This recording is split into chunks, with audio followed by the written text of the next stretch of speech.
What is going on, everybody? Welcome back to another episode of the Waterboy podcast. Today, it is episode number 32. We're on to month 2 of Waterboys.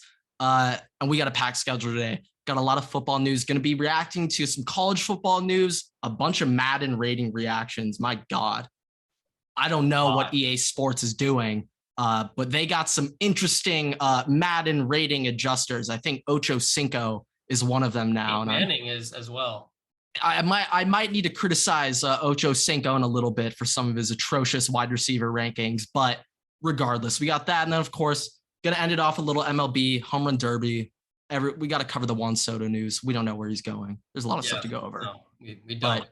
But yeah, let's get into the episode. To be fair, we talk about Juan Soto last episode a little bit. So we did a little, but I mean, that's the only thing going on in MLB. So, I mean, we got to go over it again, a little more insight this time, but yeah, let's get into the episode.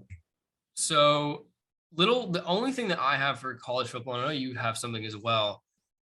Another PFF list, by the way. Oh no. They're just on a roll this week. They got to stop. This time per Anthony Treash, but Anthony Treash yet again. We like to call him Anthony Treash on this show. I mean, it's a top 10 list. Top 10 running backs in college football this upcoming year. I have not seen this list. Please tell me it. Who do you think number 1 is? Bijan, right? This should be tried and true. No. Is it Trevion? It's Kansas State running back Deuce Vaughn is number 1. Okay. All right. Okay. That's just the way this list Where's Bijan and Trevion? Where are they? Bijan Robinson 2. Blake Corum 3, Michigan. Travion Henderson 4. Zach Evans 5, Ole Miss. Devon Archain, I think his name, Texas A&M. Braylon Allen, Wisconsin. Jahmyr Gibbs from Bama. Zach Charbonnet, UCLA. And Tank Bigsby from Auburn. I don't understand how you could put Blake Corum first ahead of Braylon Allen. That's so unbelievably disrespectful. But ahead of Trevion also, that's disrespectful. Okay, that's another classic interactions post. Of course, he had to put the Michigan running back ahead of the 2 best running backs in the Big Ten, Braylon Allen and Trevion. Of course, he put Blake Corum ahead of them. You know what I'm getting out of these lists? Anthony Treash is not an Ohio State fan. Let's just say Anthony Treash hates Ohio State. This guy is RJ Young 2.0. I'm not sure if you know who RJ Young is, but this guy blew up in 2019, and he was just like riding Ohio State. 2019, when Ohio State had that team with like Chase Young and stuff, they were kind of being disrespected throughout the regular season. RJ Young kind of goes like away from the normal public opinion. So he was like defending Ohio State that whole season. 2020, this guy was saying Ohio State shouldn't even be ranked in the top 25 because they only have 6 wins this year. And it's just like, dude, shut the hell up. Like, they just shit on Clemson first round in the playoff. The Natty went a little different, but still, I don't care if they only played 6 games. Like, shut up, RJ Young. He's just an interactions guy. College football on Fox and PFF, they kind of got good guys when it comes to interactions.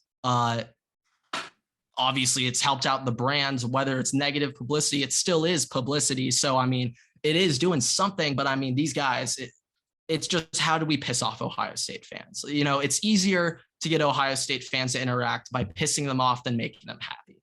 Like, I know I've heard of Deuce Vaughn before, but when Bijan Robinson is like a consensus pick to be a Heisman contender, and I think he can go in the draft next year, right? To be like a top 5 pick. Yeah. Why are you putting Deuce Vaughn ahead of him when also like there are few and far between running backs who are like generationally like conceived running backs? Like, people are like, this dude is like by far and away like this generation's running back. Like, we had Adrian Peterson, Leonard Fournette in college was the same thing. Yeah. You know, like that kind of situation. Bijan Robinson is that kind of guy. So the fact that you're not ranking him consensusly 1, like I understand it's Texas, okay? I get it. I get it. We hate Texas, but like Bijan was Bijan like the Robinson, only factor it's in Texas's Bijan. offense last year, though. Like that guy is. Now I'm sure Deuce Vaughn is probably the same deal with Kansas State. We play K-State this year, so that'll be interesting to see how that happens. But and I'll get back to us about that when I see him there. But like I said, I don't know why Bijan's not 1. Like that does not make any sense. I mean, the fact that we saw how Ohio State's offense ran with Henderson on the field. Dude, that dude Henderson, he has the record for most broken tackles in a single season in Ohio State history, and he set that as a true freshman. I mean, Ohio State had some pretty good running backs in their past. I mean, I don't know. Pretty good guys in the past, and Trevion just set that record. Ezekiel Elliott ring a bell for anybody? Maybe Zeke was pretty good. I don't know. It's not like Ohio State is the only 2-time Heisman winning player in the history of college football who played running back. I don't know. It's not like they had that guy, but I mean, Trevion Henderson, I guess, is what, the 5th best running back in college football. Sure, we'll go by that. Okay. I also just love the fact, like, I've never seen Tank play, but I feel like Tank Bigsby at number 10 just has to be like because of his name. There's no way.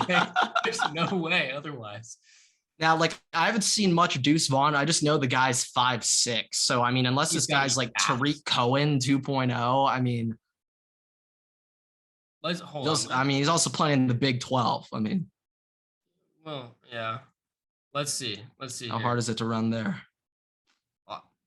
Wouldn't be able to tell you. Guess that goes the same way for Bijan, but I mean, yeah. I mean, Trevion last year averaged 6.8 yards per carry, and the O-line at Ohio State wasn't that phenomenal last year. Deuce Vaughn, 5'6", 172 pounds at 5'6", by the way. I don't know how he doesn't fumble every time he gets hit. That's crazy. Well, it's because he's 172 pounds. Like, that's pretty big for a 5'6" guy.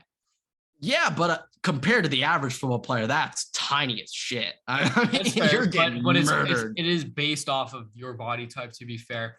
I'm just surprised this guy put up 1,800 yards last year. Like, what? 2021 season stats, 235 attempts, 1,404 rushing yards, 18 touchdowns with an average 6 yards per carry.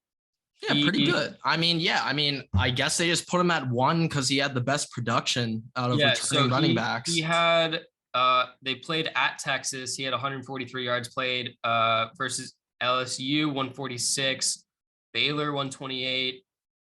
Not really any note. Oklahoma, he had 51. They kind of stopped him. The rest of these teams, Oklahoma State, like Iowa State, there's a Texas Tech, but like none of them were like prolific teams last year besides Oklahoma and Baylor. None of them were. I mean, the funniest is Blake Corum. I think Blake Corum had like 3 carries against Georgia for 7 yards. Talk about performing on the biggest stage of the year, but whatever. Blake Corum. Get your interactions in there. Yeah, Blake Corum, 144 attempts. Same amount of attempts, or sorry, I don't know what I'm saying. 144 attempts, 952 yards, 11 touchdowns, 6.6 average yards per carry. He is 5'8", 200 pounds. And last year, he had 13 yards against Georgia, 74 yards against Iowa, 87 versus Ohio State, 45 versus Michigan State, 46 versus Wisconsin, 89 versus Nebraska, 68 versus Rutgers. Yeah. Now I know Blake Corum split carries in the backfield last year, but it's just to say that he's just better than like workhorse running backs on other teams is just like, what the hell are they saying? Like, what are you saying? Like, whatever. All right. I mean, that's PFF with their stupid rankings. But yeah, other than PFF having some ignorant reactions for those rankings, Kirby Smart today, one of the most hypocritical responses to NIL. So today, Kirby Smart, pretty sure it's the SEC media days going on right now, but he complained about the state of NIL, and I quote, he's worried about college football players getting paid too much too fast. I mean, so I just want to say, shut up, Kirby Smart. Like, shut the hell up. Georgia cheats harder, literally as hard as the biggest cheaters in college football right now. Miami, Tennessee, all those guys. But shut up. All right. Kirby's just mad they blew all their money on AJ Harris, and they don't have any more money to blow on anyone else. He's just mad they blew their salary cap already. Look, if it was anybody else having that complaint, like it's like an understandable thing. Cause like as a genuine thing, like I'm not sure if that's an understandable thing for many people to be complaining about right now. In the SEC, if you're complaining about NIL, okay, man. I know, but I'm saying, like, if you go back to the episode we were talking with Chad about NIL, right? Just the fact that it's just the method to the way they're getting it, like that's something that you can complain about. But getting too much money too fast, like that's the whole point of what the situation is. Like that's why you made NIL. Now you're complaining that people are getting paid too much when you expected this. Yeah, his argument makes no sense. I mean, in reality, that's not what he's actually mad about. He's mad that Georgia boosters don't give him as much money as the Tennessee boosters and Miami boosters, and he wants more money. That's literally why he said that. But you know, if you want more money, take it out of your contract. I'm sure you're getting paid millions upon millions of dollars. No, that would never happen. But I mean, Kirby just won a natty. I mean, the boosters probably gave him a bonus when it came to recruiting salary. I mean, they definitely gave him a little boost after winning the natty. I mean,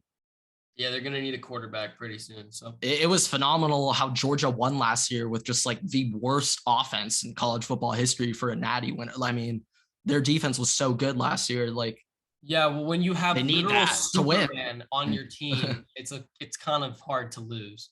No, I know, but it's like they got to replace that. Like they need new guys to fill in those bodies, and they need money to get those guys, or else they're going to Bama, or they're like there's no way you can replicate a Jordan Davis though. Like I just want to make you can't replicate that defense they had last year. They literally had like no holes. They had like 8 first-round picks. Yeah. I mean, one other thing though from SEC day today, whatever the conference they were having, I'm pretty sure that it was probably a dude from Vanderbilt. I don't remember his name, but he was like, yeah, just you wait. Vanderbilt football is coming back. It's going to be stronger than ever. Like, I think they said it's only a couple years till Vanderbilt's the best team in the SEC. Yeah. And you know what? Hey, I love to pump up the fan base. You know what? Screw it. At least have some confidence in yourself. Sells tickets. I just think though, like if college football were to somehow implement a relegation league, like Vandy's getting relegated year 1 and they'll never look. All I'm saying is if you put Vanderbilt in the AAC with Tulane and us and whoever else, we would absolutely demolish them. Well, I'm not sure about that one, but I'm not sure if Vanderbilt would win the AAC with Cincy and like I'm not sure if they'd win. Dude, Vanderbilt football is absolutely horrendous. No, I'm aware, but they still get some SEC guys. But if they weren't in the SEC, they wouldn't. You know, but the fact that they said that's, you know what, honestly, that's just kind of humor. I'm not really against that. I think that's just kind of shout out those guys. Little transition segment into the NFL here. No, whoa. We are not done with college football. All right, you go. Then. State of the Union for Ohio State football. I am officially worried about Ohio State recruiting. I am officially concerned about the outlook of this class, and I understand they're currently ranked number 1, and yeah, their receiving prospects are phenomenal. Yes, but other than that, it's been a pretty mediocre to below average recruiting class for Ohio State standards, at least what I'd be expecting right now. So the other day, Ohio State misses out on a 4-star top 100 linebacker from Louisiana named Tackett Curtis, who committed to USC of all schools from Louisiana. He picked USC. So, I mean, I don't know how a guy from Louisiana picks USC for linebacker. I don't understand how that happens. I don't know, but I mean, as an Ohio State fan, I don't blame the guy. In the past 3-4 seasons, Ohio State hasn't developed shit at linebacker. They really haven't developed anything. Their highest linebacker recruit ever, Baron Browning. I mean, he's probably should have played edge rusher. Wasn't even a linebacker. I mean, you consider guys they had in the past like AJ Hawk, Laurinaitis and stuff. They're just not the same at linebacker anymore. I don't blame this guy Tackett for not wanting to come, but I mean, Ohio State historically has been known as a linebacker powerhouse factory, and they just don't land linebackers anymore. They got CJ Hicks last year, but he's from Ohio. It's a little different. But I mean, they miss out Tackett Curtis. That's a bad miss. He was crystal ball to Ohio State for like the past 3 months. Also, their Ohio State's number one target, one tech D lineman, top 100 player, John Walker. He's crystal ball to Ohio State, but his family wants him to stay at home, which probably means he's not coming to Ohio State if his family wants him to stay home, and they've publicly said that. So Ohio State misses out on their one tech recruit. They have no other one tech prospects on their radar remotely close to ranked in the top 300. John Walker is a must get for Ohio State, and they're not going to get him. He's not coming. So they are losing in on one techs. They're very thin on the interior D line. They've also haven't hit on any massive DN prospects. They get Jason Moore out of Chase Young's high school. But other than that, I want a 5-star. We're Ohio State. It's Ohio State football. They get the Bosas, the Chase Youngs. How are they not landing the top DN prospects? I'm concerned. I need a Mateo Uyungale or I need a Nicholas Harbor in this class, or else I don't get it. Like that's been our strength, D end. Now it's wide receiver. It's just flipped. And I mean, shit, last thing I want to say, my boy Caleb Downs, my number one source, has told me that he is in fact a Buckeye by the end of July. However, he has gotten crystal balls to Alabama, to Georgia. And apparently my number one source telling me this is all smokescreen. This is all just to get clicks. He is a Buckeye. And they're just doing this to rile up the Georgia, Alabama fans. But I don't know. You don't just throw around crystal balls for nothing. I don't think this guy's coming. He's from the state of Georgia too. Caleb Downs is probably not a Buckeye.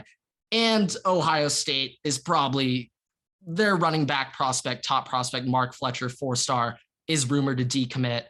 And Ohio State's number one recruiting running back prospect, Richard Young, who's currently crystal ball to Alabama, is still probably going to go to Alabama, even after Bama just signed another top 2023 running back recruit the other day. So Ohio State recruiting right now, yeah, we're dominating at wide receiver, but other than that, I guess quarterback too, but other than those two, I can't name a position group on this team where we're dominating at recruiting. I can't. And that concerns me. That scares the shit out of me. How are the specialists doing? You get any kickers? Just got the kicker from USC. Hopefully he can actually kick it into the end zone and we can get touchbacks this season. Because last year we did not have a kicker who could kick the ball into the end zone. You're in the Big Ten and you didn't. Are you telling me there's no one on the Ohio State campus, football player or not, who can just kick a football into the end zone? There's got to be at least a soccer player or some shit, right? I mean, like how? Yeah. How do you not have a kid who can kick a ball into the end zone? Like literally my dad would have heart attacks every Saturday watching the kickoff team. It was, you're holding your breath every play because they couldn't cover shit and they couldn't kick it in the end zone. I mean, Ohio, like, yes, they have the number one class right now, but if we continue at this rate, they'll finish number 6. That's all I'm saying. So I'm concerned. Notre Dame actually might finish ahead of Ohio State this year in recruiting, which I'm embarrassed to admit. So talking about linebackers and stuff, I know you saw this, but Manti Te'o has a documentary coming out on Netflix. So about Notre Dame? About his last season on or Notre just Dame. Life? No. So basically it is a documentary on his final season, his senior season at Notre Dame. And we all know what happened his final season at Notre Dame. It is called Untold, the story of the fake girlfriend, I'm pretty sure is what it's called. I will double check that real quick, actually. Let me just make sure that I'm reading this correctly. So it is called Untold, the girlfriend who didn't exist. I like that title. It's pretty good. It is literally Manti Te'o, like himself. Like he is in it, like he's talking about it and everything. And I'm pretty sure it seems like they show the person who catfished him. Like she's in it. And the guy, yeah, they have that guy like came out in an interview like when it happened, like talking about it. I remember. Yeah. He's probably in it. And like it comes out August 16th. Highly recommend everybody watches it. Won't be watching it, but it's quite a story. I don't know if it'll ever be repeated. Like we said, it could possibly be it should be an option in the next NCAA EA sports game, but EA doesn't also try just that hard, so to be like, well, first, before that news broke out, Manti Te'o was like in the conversation to win the Heisman like that whole year. He was, and Notre Dame was undefeated, probably the best Notre Dame team of the past literally 40 years. They haven't won a natty since like the 80s. So like literally the best team in the last 40 years. And then all this shit comes out, and I think they lost 49-7 in the natty to Alabama and Eddie Lacy. Like I think Eddie Lacy, Alabama beat them by 42 points in the natty. Don't forget Eddie Lacy, Packers legend. Okay, this is actually a great transition to NFL. I have one thing, which is a better transition. Better transition. So Eddie Lacy, remember the video or the pictures of him like 270 at Packers training camp? Apparently, Leonard Fournette weighed in at 260 pounds, reporting to the Buccaneers mini camp. And like one of my favorite things is reading this dude is a large fry away from getting his hand in the dirt and playing DN next year, but like 260 pounds. So here's the running back is so heavy. With Leonard Fournette, there's one of two ways it goes. One, he ends up like Eddie Lacy, or two, because it's Leonard Fournette and the dude just loves contact. You're not going to be able to tackle this man. Like he actually might kill someone next year, putting his helmet into someone's chest. And also, we have to keep in mind, yes, Leonard Fournette is 260 pounds in the preseason, but we're only worried about playoff Lenny here. Like, let's wait to see his weight. Like, let's wait until we see what his weight is come playoff time. People like bulk up by putting on mass amounts of like body fat, like that. Okay, from going to like 230 to 260, that's got to just be straight ice cream and fucking pizza. But like that's kind of what people do though. Like that's literally what people do. Sure, running backs are supposed to be doing that though. But like what would happen if that's what he's doing? He would shred it all down, which is probably what will happen if that happens. If he does that, Leonard Fournette's like my God, like shout out to the hustle. I mean, the guy got his ring. He like signed another extension. I mean, he's got money now. I mean, Leonard just kind of a baller. I mean, honestly, the fact that he really went from number 1 overall prospect in high school to still having like just the fact that he's still in the NFL is impressive enough at running back. Yeah. Honestly, yeah. I mean, I just thought that story was just absurd to just consider. Yeah. We'll see how that turns out. Really, we only care about playoff Lenny. Yeah, at the end of the day, who cares what his weight is right now? Let's wait to see what he is in the playoffs. So we'll wait that. Before we get into Madden, I have a couple more things. Okay. First thing, and I don't know if this is entirely true, because it also comes from Elite Takes on Twitter. Kliff Kingsbury as a head coach through college and the NFL. This is win-loss by game number. Okay, so meaning game 1 through 7, game whatever 7 or 8 through 16. Okay, he has a winning record or tied record every single season, games 1 through 7, outside of 2016 and 2014 at Texas Tech, where he went 3-4. So they're counting college coaching. So Texas Tech and Arizona. Yeah, so 2021 7-0, 2020 5-2, 2019 3-3-1, 2018 this is his last year at Texas Tech, so the rest of these will be at Texas Tech. 5-2, 4-3, 3-4, 5-2, 3-4, 7-0. So the total win-loss for games 1 through 7 for college and NFL combined are 42, 20, and 1. People forget the Cardinals were 7-0 to start the year last year. Holy shit. The rest of the year. So games 8 through 16, 8 through whatever, right? For college and NFL. Last year, 4-7, 2020, 3-6, 2019, 2-7.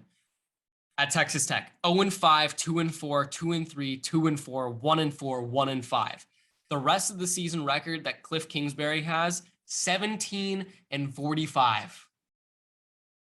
keep in mind his first year at Texas Tech, 7-0. He went 1-5 the rest of the year. This past year at Arizona, started 7-0, went 4-7 last year. 2020 went 4-5, started 5-2, ended 3-6. 2019 started 3-3-1, ended 2-7. 2018 at Texas Tech started 5-2, ended 0-5. That trend. All right. I'm gonna try to make sense of this information. I'm gonna try to rationalize it. Okay. Does Kliff Kingsbury just stop changing his offense after week 7? Like, I mean, because Kliff just does offense. So, like, that's kind of what it feels like. I mean, I can't think of anything. I can't think of anything else to make sense. Like, it seems like crazy. He might have texted Pete Carroll like, "How do you let Russ cook games?" Yeah, like, literally called him up like, "Yo, Pete. Yeah, so like, how do you like completely ruin your team halfway through the season like you do every year?" Okay, sweet. I'll do that. Okay, I'll do that. The Cardinals are the weirdest team ever. But like, it's not just the Cardinals. It's no. It is Kliff's whole. I mean, those Texas Tech numbers. I mean, a little of it can be understood at Texas Tech because you're starting the season with out of conference, and I can understand that a little bit. But the NFL makes absolutely zero sense. I don't know the GM's name for the Cardinals offhand, nor the owner's name. Can't say I know that. If you're looking at Kliff Kingsbury's record, obviously he was going to be at USC that last year before they hired him off, if you remember that. So they saved USC, by the way. Props to that, because they wouldn't be in this position if they had let Kliff Kingsbury stay there. Mm-hmm. If you're the Cardinals and you're looking at Kliff Kingsbury record from 2013 to 2018, and you see that he goes negative every single season after the halfway point, including even if he started off hot, he just absolutely just craps the bed. Why are you hiring him? I mean, honestly, I feel like the trend towards the young offensive-minded coaches have just absolutely brainwashed every single executive in the NFL. Like, Sean McVay's like in terms of recent Super Bowl winners, it's only Sean McVay. Sean McVay made it before Shanahan made it. I guess Shanahan counts as a young guy, right? Yeah, Zach Taylor made it to the Super Bowl. Taylor too. Brandon Staley, I think, is the offensive mind. Besides defense. Oh, he is defense. Mm-mm. Never mind then, but he did absolutely blow that. But he's younger. Yeah. He's young, just young. Just the younger coaches in general. Yeah. I mean, I feel like, I don't know. I do kind of understand. I guess they could connect a little more. Yeah. LaFleur. Yeah. So they tried it with Matt Rule. How old's Kevin O'Connell? He's in his late 30s. We just check. He's 26. I mean, he backed 37. So the Vikings are going that route too. He's 37. Backed up Tom Brady too, by the way. Just interesting development. But like, I just feel like the head coach was out of college. Like the last one that worked, and I could be wrong about this, last one that worked was Pete Carroll. And that isn't really working right now per se. Yeah, I'm trying to think of just like recent Super Bowl winners. It's usually a long time, kind of bit like Andy Reid when he finally won. He's been in the NFL for years. Matt Rule, Bruce Arians finally won with the Bucs. He's been there for But like out of college, like coaches that were plucked from college and put into the NFL. The last one that I think won the Super Bowl was Pete Carroll.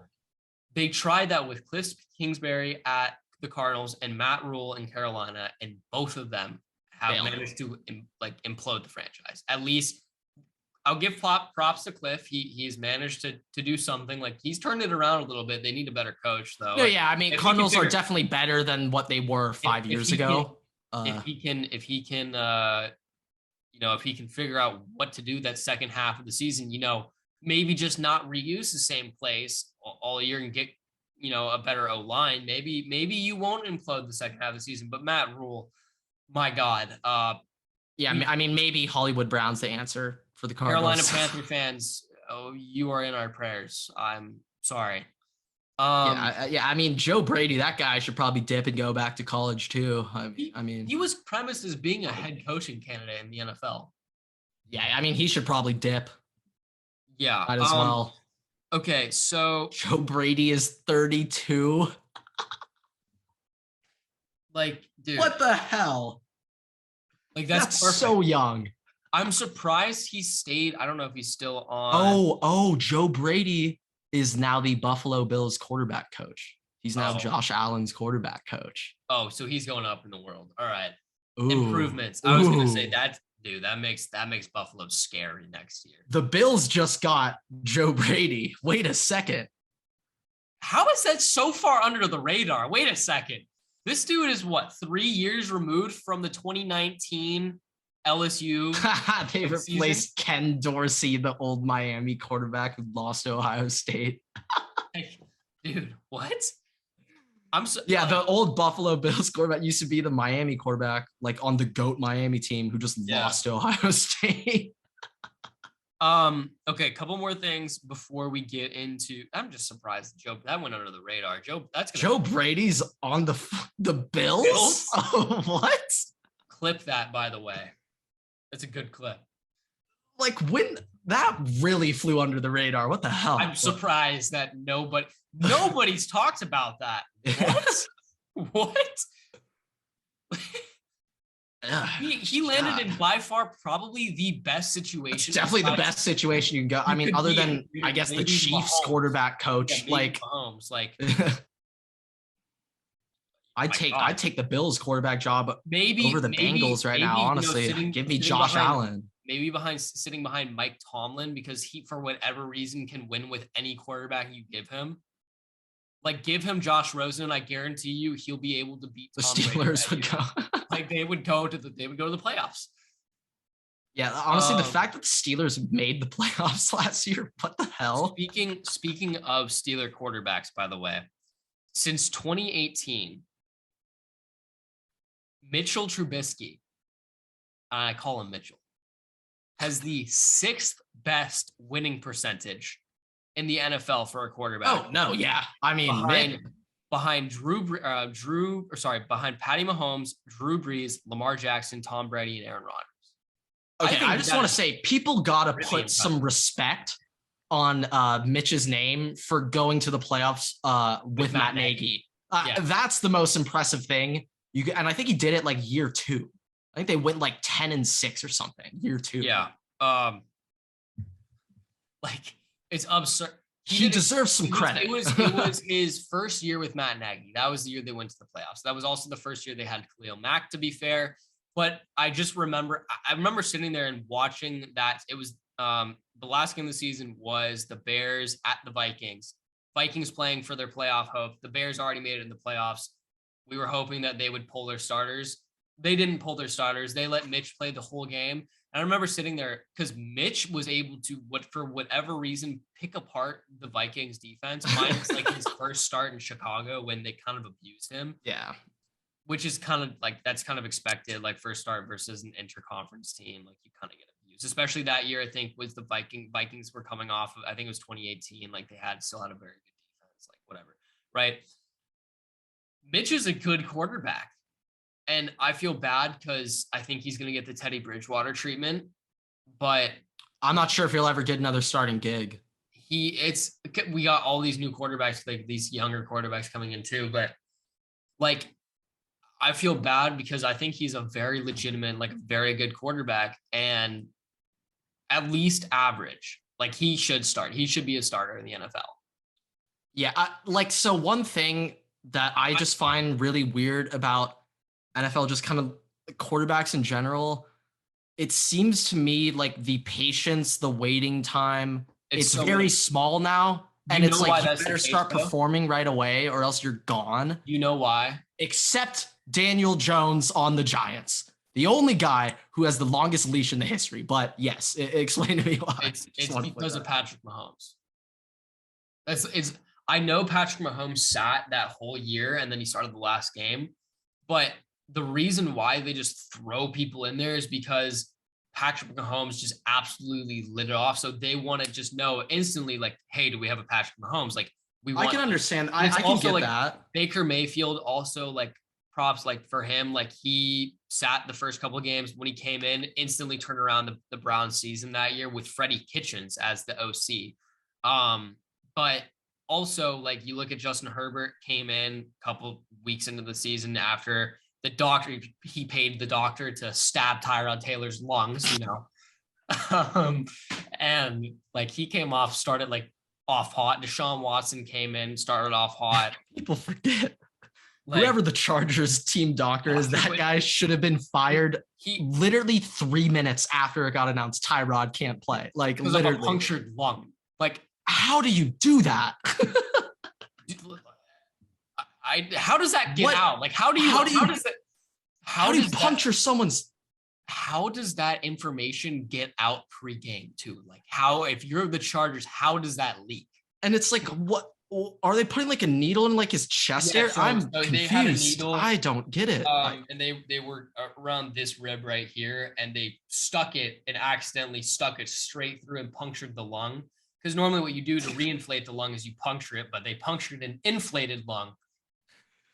It started deflating his one good one. But yeah, bolt up, baby. I mean, low key was probably a good thing now that Herbert balled up. But that's why. I mean, Kyler Murray came in, started right away. Like, I just feel like the leash is very short, but some teams give their guys long, like Daniel Jones Giants. Like, Darnold finally got the leash pulled last year, but it's because they don't want to admit their mistake. Because if you're a GM, that also is true. That also is true. You don't want to admit you messed up.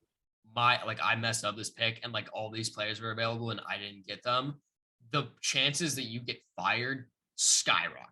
So that's why you're like, no. Like, trust me. Like, next year he's going to be like a top 10 quarterback. Daniel Jones will not be a top 10 quarterback. I'll tell you that much. Let's shoot for top 25 first. Let's start our goals low. You know what? If he can beat who was the backup for the Ravens last year, who probably can also start in the NFL? Huntley. It was Huntley, something like that. Tyler Huntley. I forget the dude's name. But if you can beat him, all right, that's a starting point. Okay. So the other thing I had the other day, ESPN tweeted out, what is your favorite all-time father-son duo in sports? Oh my God. I was sitting there, and the first thing that came up was Adam Thielen and Marshawn Lattimore. Okay, so this is what I want to say. One of my favorite things about that. Okay, I'll let you finish, and then I'll. To which I responded, Adam Thielen then is a grandfather because Marshawn Lattimore is the father of Mike Evans. So want to put that one out there. Not only Mike Evans, but also Julio Jones. Oh, so Adam Thielen is Lattimore is a lot of receivers' daddies. All I'm saying. Adam Thielen is the grandfather of multiple children. But Stephon Diggs and Marcus Williams, anybody, whoever Andre Johnson beat the crap out of in the middle of the game, throw him in there too. If you remember the video, D-Hop against that Redskins corner, that was the next one I was going to say. Yeah, but one thing I just want to say about this. So I saw this post, looked at a bunch of interactions, and of course, a ton of people are just trolling. Putting like the player comps, like doing Thielen, Lattimore, whatever, doing stuff like that. Yeah. But I saw one reply, and I truly believe this guy was dead serious. He said Peyton Manning and Arch Manning. And I'm pretty sure the guy was dead serious. Arch Manning is Peyton's nephew. He's not Peyton's son. So also, it's funny. Like, obviously people are being ironic here, but there are obviously, like, I bet there were a ton of like Ken Griffey Sr. and Ken Griffey Jr. and shit. But that guy who put Arch Manning and Peyton was dead ass and was dead serious about that one. So that post is perfect for the classic troll interactions. Your favorite father-son duo, like, that's just amazing. You put Tom Brady with a million different players, shit too. Basically, every single one of those quarterbacks that got drafted before him. Yeah, you could do the possibilities are really endless when it comes to that. Yeah, Steph Curry and the entire NBA. Yeah. You could also say, I'm trying to think. Now, if we want to be legitimate, I'd put the Griffies on there, but no one wants to be legitimate. I don't want to. No, like, of course. I mean, even the guy posting that was intending on people to have joke replies. Like, Yeah. I mean, yeah. But honestly, do you have anything else on specific NFL news? Yeah, one last thing was Pickwise posted they like do a lot of like start one, bench one, cut ones. Mhm. This start one, bench one, cut one came out the other day. It was CeeDee Lamb, DK Metcalf, and Justin Jefferson. Why is that a question?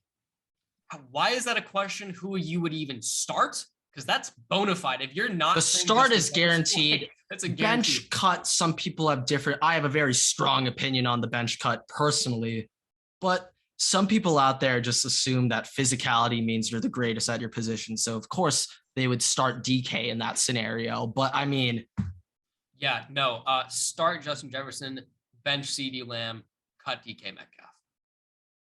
Yeah, I kind of think this is a good transition into our Madden rankings, just going off that ranking. But real quick before we get into that, I gotta piss really badly. So we'll be right back just after this commercial break. Okay, I just had a realization while I was in the bathroom. Since COVID began, my bladder has shrinked at an exponential rate. And I'm going to explain this right now, and it will make complete sense to you. Okay. Once COVID began and everyone was doing online schooling or whatever, working from home, you are what, 3-4 feet away from your bathroom from where you're working. So in my mind, if I have any type of urge to go piss, it'll take me 30 seconds to a minute at most, and I'm done, out of the way. When you're in like a classroom work setting, you know, like I'm not just going to get up every hour to go take a piss if I feel a little something in my bladder, you know, I'm not going to do that. But when I'm at home and it's convenient, no one's on my shoulder like, why are you pissing every 5 minutes? I'm going to piss every 5 minutes. I'm going to piss every 5 minutes. I'm going to use that liberty. So I blame COVID for my tiny bladder. I blame COVID. COVID caused my tiny bladder. Clip that. All right. That makes complete sense, though. I mean, no, does that not? It does. That was just not the direction I was expecting you to go out of the break. But it makes sense. No, it does. It does, though. Because the conveniency, the access to the bathroom is so much more convenient while working at home. My bladder has shrunk so much. Yeah. Yeah. Okay. That's what I got, though. Enough. That's what I had. All right. Back to Madden, to NFL, to Madden rankings. So we don't have all of the concrete Madden ratings yet. So obviously, as more come out, we'll report on it. No running backs, rankings. No corners. I thought running no backs interior D-line. I thought running backs came out today. Not yet. Just wide receivers, tight ends, and edge rushers. All right. I'm going to read the top 10 wide receivers in Madden this next year, and we'll go over that with the other stuff afterwards. Number 1, Devontae Adams, 99 overall. Kupp at 2, 98. Tyreek Hill, 97. So those three, if we're just looking at the list. Agreed with my rankings perfectly. Shout out EA. The one thing I would say, Cooper Kupp and Devontae Adams should be tied at 99. Yeah, I mean, I'm not too bad about that. But yeah, fine. Kupp should probably be a 99 after last season. All right. 4, DeAndre Hopkins, 96 overall. 5, Stephon Diggs, 95. 6, Justin Jefferson, 93. 7, Mike Evans, 92. Terry McLaurin, 91. Keenan Allen, 91. Amari Cooper, 90. This is where I have my qualms. Now, DeAndre Hopkins, we said this last episode. Dude is a phenomenal wide receiver. Obviously, one of the best out to come out of this generation, but he could not be healthy last year.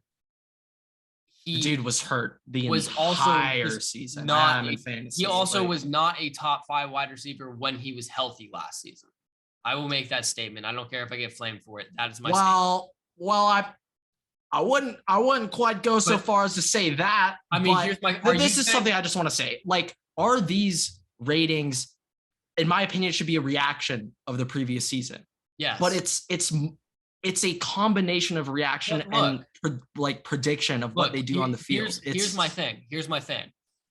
If you are going to say that DeAndre Hopkins last season was better than Stephon Diggs, Justin Jefferson, Terry, Keenan Allen, Jamar Chase, Mike Evans, I would say that you're joking. Like, I don't think that that's a fair assessment outside of maybe the one Hail Mary that he was able to catch.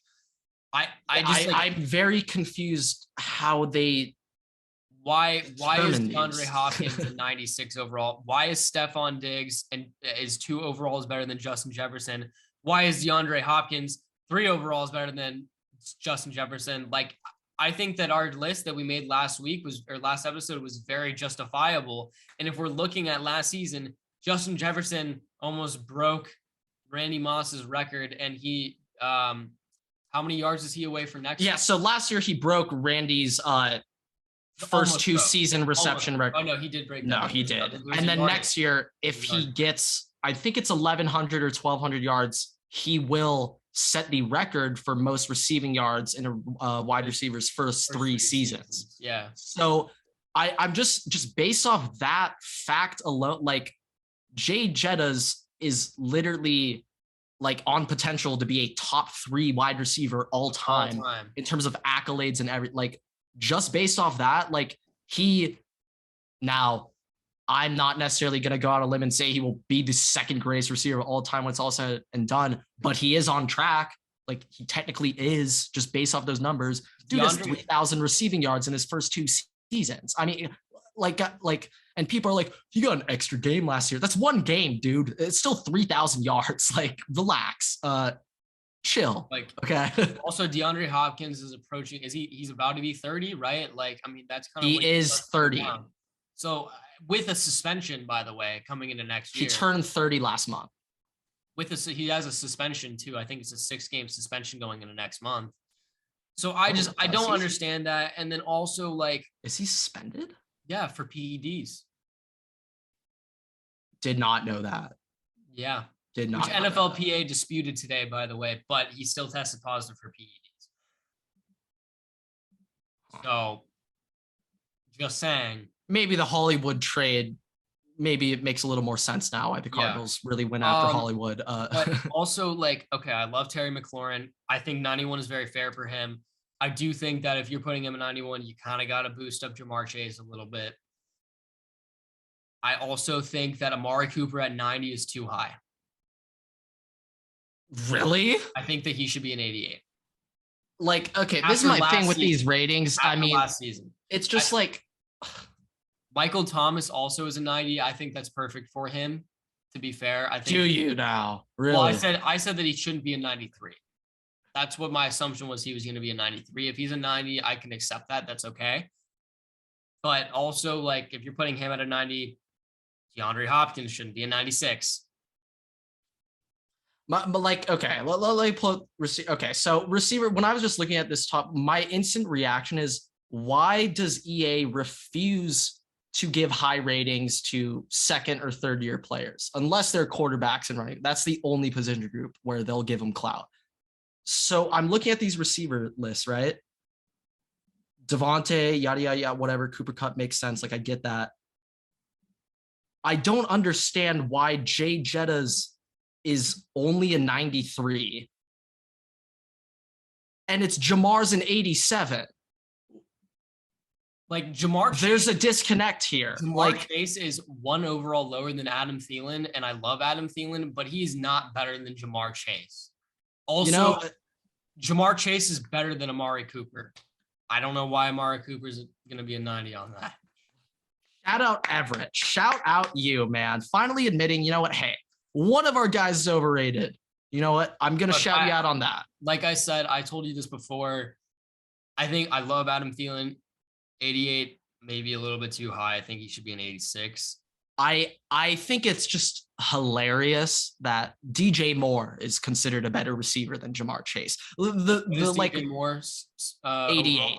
just the refusal of EA to like rate these younger guys, it makes no sense. So, I mean, of course, just naturally DJ Moore should be higher rated than Jamar, of course.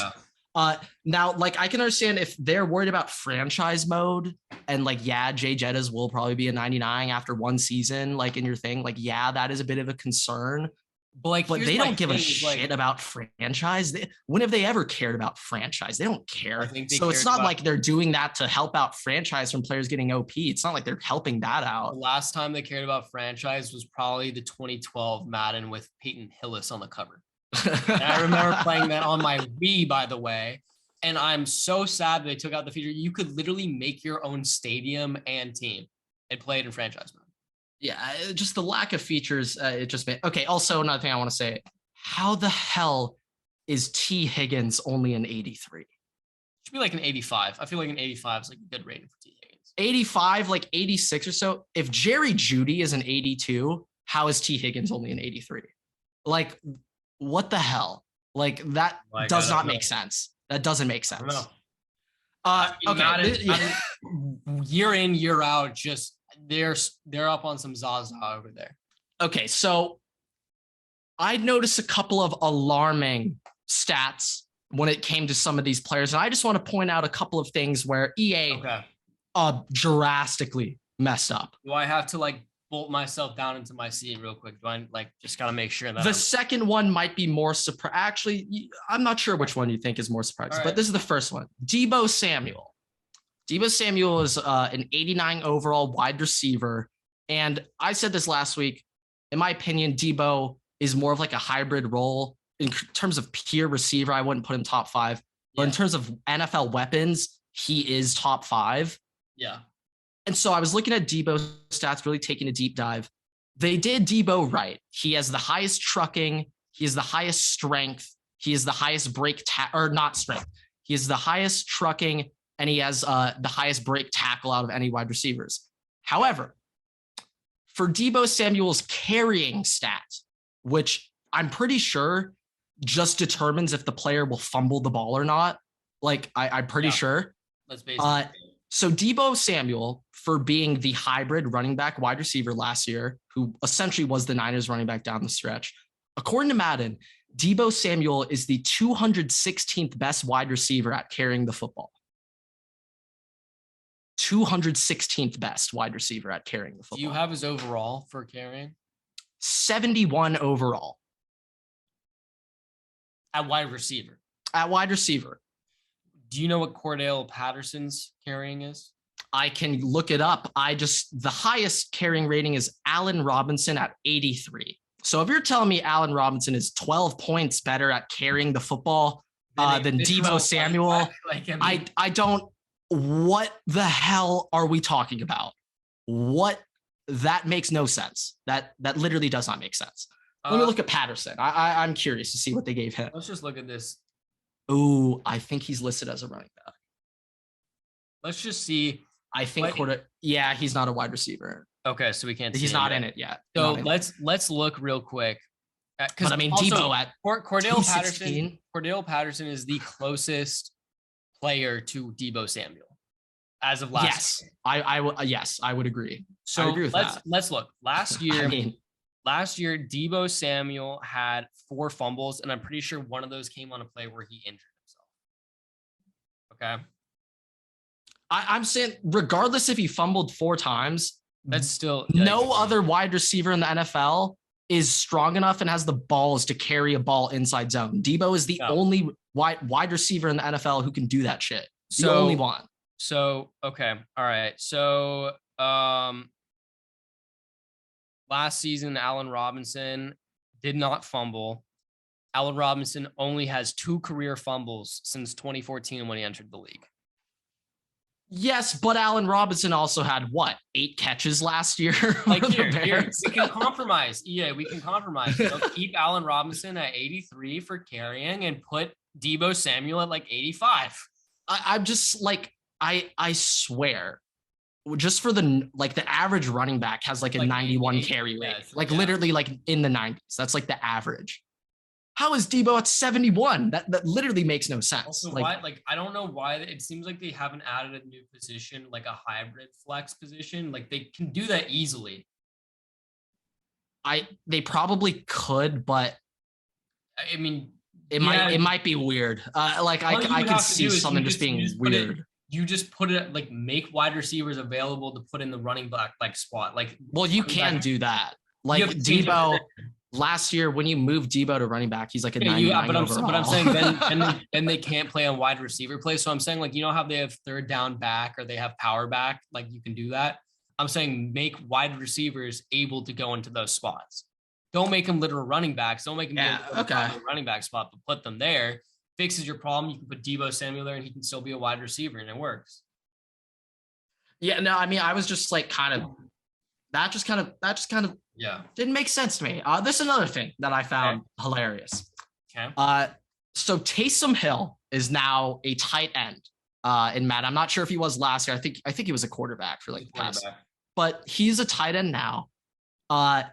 And something that I just found crazy was Taysom Hill's strength rating compared to other established tight ends in the NFL. Okay. So Taysom Hill has a strength rating of 78.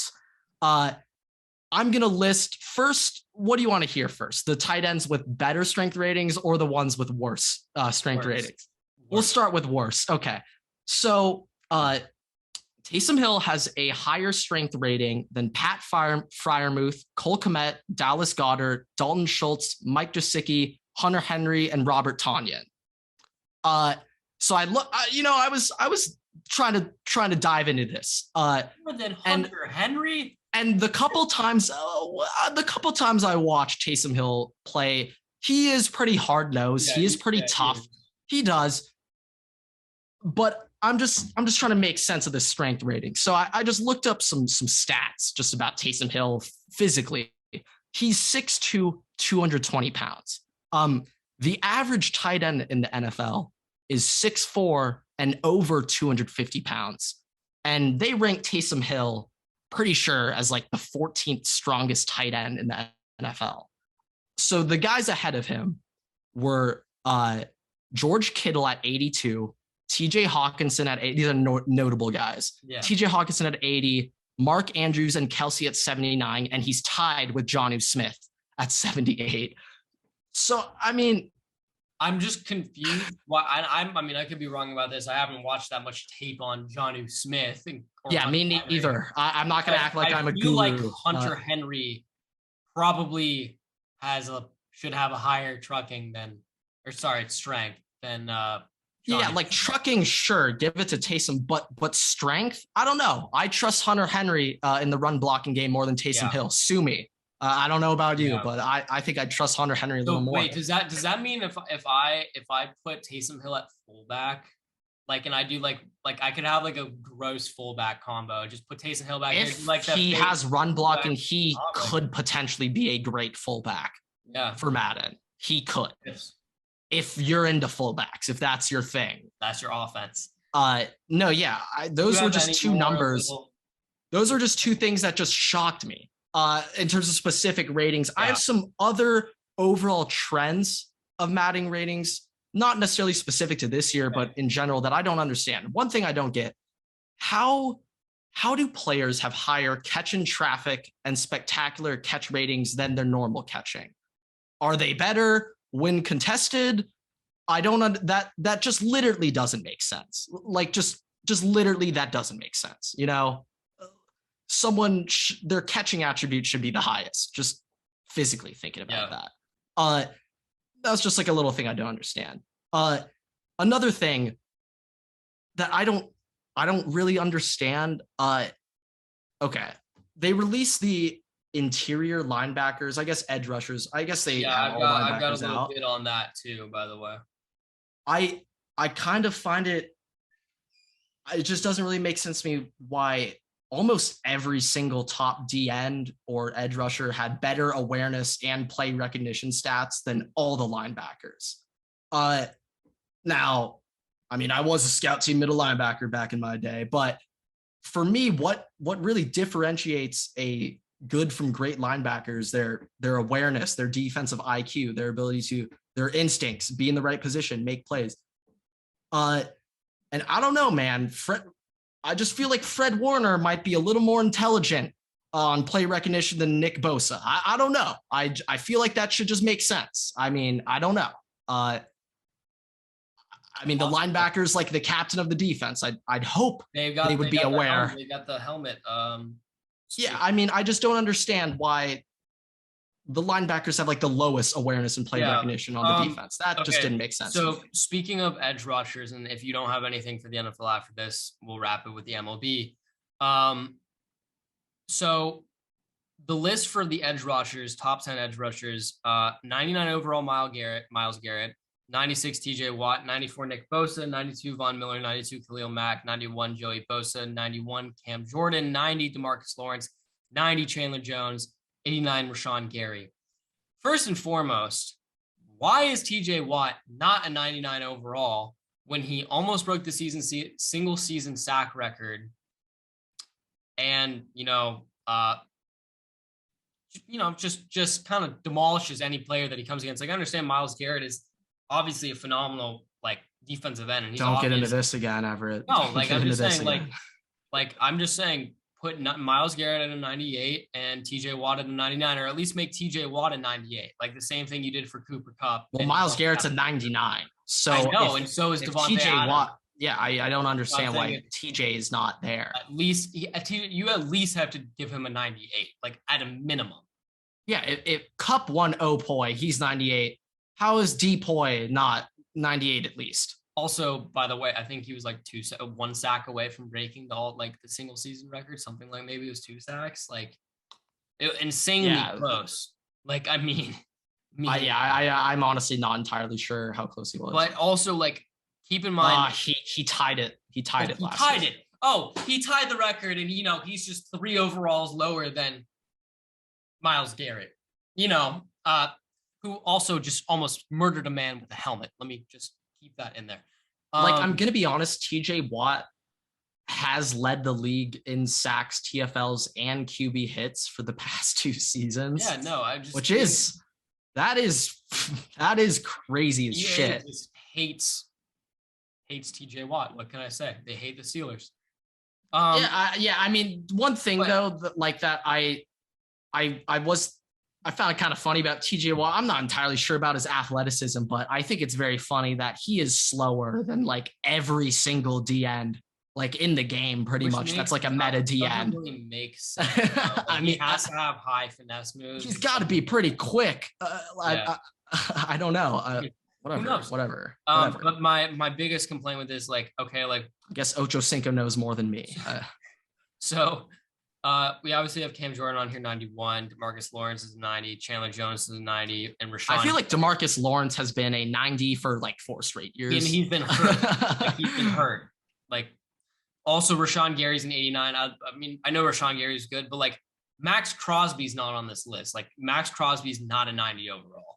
Also, if you're going to give Michael Thomas a 90 overall for not playing in 2 years before he played, he was one of the top players in the league for wide receivers, why is Danielle Hunter not a 90 overall? Danielle Hunter played he played games over the last, I guess not last season. I swear it's just because Danielle Hunter's not as well known. It has to be literally. Danielle Hunter is, when he was healthy, one of the top defensive ends in the league. And I also in 7 games, he had 6 sacks last year. So, and by the way, he was hurt during a couple of those, and he got 1 sack. I remember this game. He got 1 sack in the first 3 minutes and tore his pec, and then he was out. Yeah, Danielle Hunter's just an animal. It seems to me it's all just bias. I don't know. Bias? It's bias. I think it's just popularity. I think it's crazy that Nick Bosa is 3 overall higher than Joey Bosa. But that also makes no sense because Jamar Chase is an 87. Yeah, there's no consistency here. There's zero consistency. And like that's my big what problem. they should do? Like scrap the EA, whatever they use, the evaluators. I don't care about them. Like, sure. Just go off a consensus list, like average out all of the lists that like just go on the NFL GM. Well, literally now that I think about NFL GM rankings are definitely skewed because they're just putting their players like at number 1 or something. Like I can understand why they'd be a little skewed. You know what they do? There's this. Are you not allowed to vote for your own players? Is that a thing? There's this one. That should be it. But there's this one really cool thing in the NFL called the NFL Top 100, where the players rate the players in the league, and that's how they do the top 100 list. So, you could just go off of that list and do the rankings from there because that's non-biased since it's from the players, and just rank them how the players who actually play the sport, by the way, what they think. Who are on the field going up against these guys themselves. Maybe they know a thing or two. I don't know, but call me crazy for saying they might have a little insight on the guys they're going up against. Yeah. Call me crazy for thinking that. No, yeah, it's just there's no consistency with the Madden ratings. I just don't understand. It makes no sense. Yeah. I don't have anything else specifically I want to go over. All right, let's wrap the episode out with MLB real quick.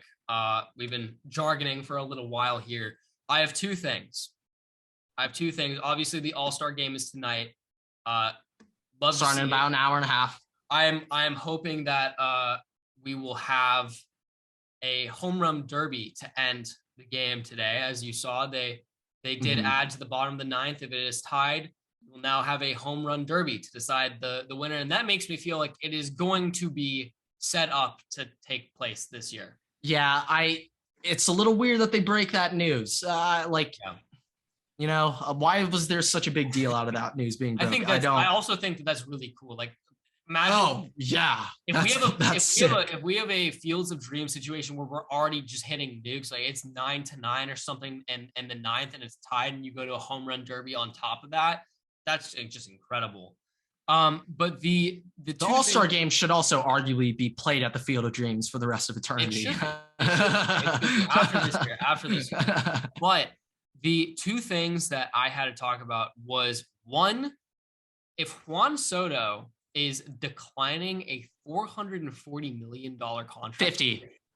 $450 million contract over 15 years, what is Ohtani going to do to the market when his contract comes up next year? Will a team be able to pay for him, or are we going to have a Bobby Bonilla day? So this is the thing. Honestly, I kind of like this. I haven't really considered Ohtani too much. This is what I would say, though. In my opinion, Juan Soto is extremely more valuable than Shohei Ohtani. And that's because of age and the fact that Juan Soto is literally the greatest hitter since Ted Williams. Now, Ohtani, okay, the dude's unreal. Don't get me wrong. He's going to get I'm not saying he's going to get. He's going to get 300 million somewhere, without a doubt. Shohei Ohtani, though,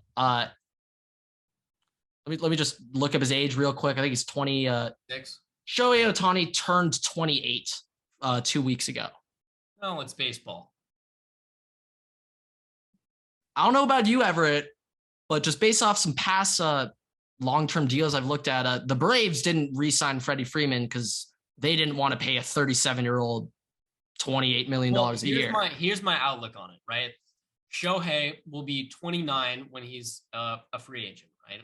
So let me actually look up his Either way, obviously, when you're looking at Shohei, you're looking at him as a pitcher, you're looking at him as a batter, right? This year is a little bit worse than last year, but the dude averages 10 plus strikeouts through 9 innings. I'm pretty sure his K9 is like 12. Like, it's absurd. So you're getting either your ace pitcher, or he's not a free agent next year, free agent 2 years. So season after 30. He'll be 30. So you will be looking. We'll see how he is by then, but you'll be looking to get either your ace pitcher or a good rotationary player as a pitcher, plus probably your starting bat, like your home run hitting bat. Now, if he's 30, and let's just say he's not pitching so well anymore, he gets whatever, like he just isn't doing as hot, he turns into a glorified Nelson Cruz who can then play outfield again. True. But I don't when know you if signed him originally, I don't know. I if don't that's think deserving. Shohei's agent is going to be taking No, that into account. obviously, but I mean, obviously, if you're the team, like you'd much rather have him as like a pitcher that can hit well. Like that's kind of his whole deal. But even as a center fielder and a bat, like that's still a very good deal. Now, if he can't pitch, I would say that he's probably not going to get as big as a contract as before because that's his market. But I think that if let's say we have the Shohei right now is the same Shohei in 2 years, I think that would, I mean, that's 500 mil. I think at least. I think Juan Soto, though, this is another thing about Soto. Okay. So Juan Soto has, not including this season, 2 more seasons of arbitration before he's a legitimate free agent. But you want to lock that down now because, I mean, if you keep going, like that might go through. No. Yeah. You want to lock that down now. Juan Soto doesn't, though. He doesn't want to lock that. Juan Soto's agent knows if we sign this extension in 3 years in 2025, he literally might make 600 mil. Yeah. Legitimately. He actually, like, Juan Soto is the greatest hitter. I have never been more, as a Dodger fan, when the Dodgers went up against the Nationals in the playoffs 2019 when they got bounced, Juan Soto is the scariest hitter I have ever seen in my life. I've never been more frightened of a guy at the plate, ever, than Juan Soto. That's very fair. Although like, Fernando Tatis and MLB The Show, well, that will get me. Tatis is dirty too, but it's the difference for me between Soto and Tatis is Soto is such a tough out. If you throw anything out of the zone, he's not swinging. He's not even hesitating. You know who else is a tough out? Luis Ariz. Sure. Yeah, actually, he is a tough out. He has lowest strikeout rate. But I'm saying when you can combine that with slugging power, that's so rare. That's so rare to find. One thing that I'll just say while I'm just talking when I just mentioned Luis Ariz, he's still very young. I'm pretty sure the Twins are going to lock him down. Are we talking Soto or Ariz? Ariz. But it's related to Soto because with that hard, like it's you have to just be built to be able to have that instinct to be a hard out. Like that's not something you can really learn. Like that's just kind of instinctual. And in my opinion, it's you either just are a tough out, like it's just your approach. Like so Soto's up there, he's getting on base no matter what. Like that's his goal. If Luis Ariz can put on a little muscle, like a little more muscle, I'm not saying this is literally the way that it will go, but there is a chance, an outside chance that he can be the kind of batter or a replicant batter of Juan Soto. And not right now, but in a couple of years. And I'm not saying he's going to be on the same Everett. I'm going to cut you up. Like, no. I'm not saying he's going to be but no fucking player in the MLB can compare to Juan Soto. I'm not saying literally no one. There's no one in the MLB right now even remotely close to him. A kind of batter who can be a tough out and can hit home runs. Okay, this is what I want to say, Everett. Okay. The reason why Juan Soto scares the shit out of me, the reason why he was more scary to me than Freddie Freeman, the reason why he's more scary to me than like the cheating Astros George Springer 2017, still more afraid of Soto in 2019. This dude at the plate, you hang one slider, you're getting mashed 80 million feet in a row. Like you mess up one pitch, that's all he needs. One fuck up, you're done. You're knocked, you're rocked, you're out of the game, you're getting pulled. Soto just rung you up like it was nothing. Like this dude, Juan Soto, is doing shit. Juan Soto has a career 968 OPS. He has a career 427 on base percentage. Stop the count. Stop the count. Stop it. All right. Juan Soto is in a league amongst boys.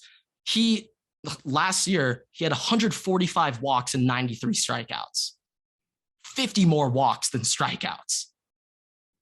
And yeah, he's on the Nationals. I mean, if I were playing against the Nationals, I'd literally intentionally walk Juan Soto every single at bat. That's actually your best chance of winning.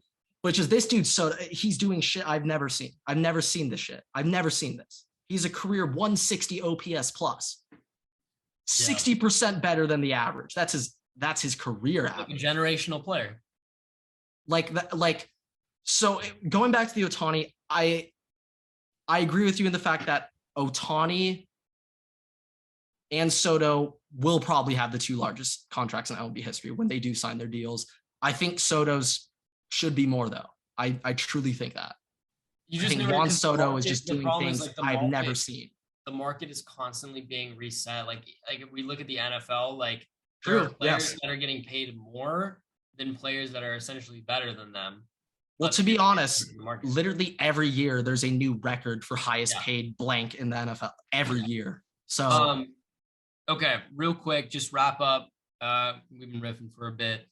My last thing that I have is just with the All-Star game today, yesterday, the Braves mascot Blooper took a picture with the giant Dodgers ring, World Series ring outside the stadium. I've taken a picture of that ring too. I have not, unfortunately. I didn't get over there. And they had a hidden message inside their tweet that said, "Man, I can't wait to kick it with all these fans. Y'all are miraculous in every way. Check out these sweet rings." And if you look at all of the capital letters, it goes Mickey Mouse ring, which, you know what? Props for the creativity. I'll be honest. When I first saw this, like a couple of my Dodger friends were a little pissed. Hot, yeah. But this is if you're unaware of how Blooper Brave operates, this is like actually one of the more low key, not really hard. Yeah, this is a very tame roast. What's the one mascot that Benny the Bull? Like he's like a Benny the Bull of the MLB. Yeah, like on Twitter, he gets in like fights with Big Cat and stuff like all the time. And like one of the funniest things I heard Big Cat say is like when this current Blooper Braves like retires, starts doing something else, the new Blooper Brave who takes over that Twitter account's like, why the hell is Big Cat shit talking me 24/7? Like, it's like, hey, that Blooper Brave for the rest of time needs to be a social media god. For the rest of eternity, he needs to be. They have to have like they have a really unique opportunity here. Like you need to have like an American Idol, but for Blooper the Brave. Like that's how you find the next Blooper the Brave. Yeah. Now I doubt the literal Blooper Brave mascot is the guy typing these tweets, but whoever the social media guy is doing that, you, sir, you're killing it. You are destroying the social media game. You know what they did? They poached the dude from Wendy's. Okay. The Wendy's social media manager is actually the most savage human being on earth. There's one other brand. It might be Arby's. It's weird. Actually, I don't think it's food. It's not. I don't think it's not. It might be a clothing brand, not even a clothes. I don't know. But it's just whenever I see a verified company Twitter account just roasting dudes, that's amazing. Like that's phenomenal. Like that's so good. All right. With that, I think they'll wrap out the episode. Thank you. Yeah, that's all I got. Yeah. Thank you guys so much for listening, for watching. Like we said, if you're the real dogs, if you got that Zach Wilson dog in you, not literally, hopefully not really.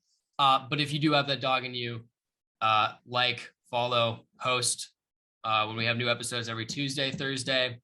Rate 5 stars. Thank you guys so much. And real quick, one last parting words.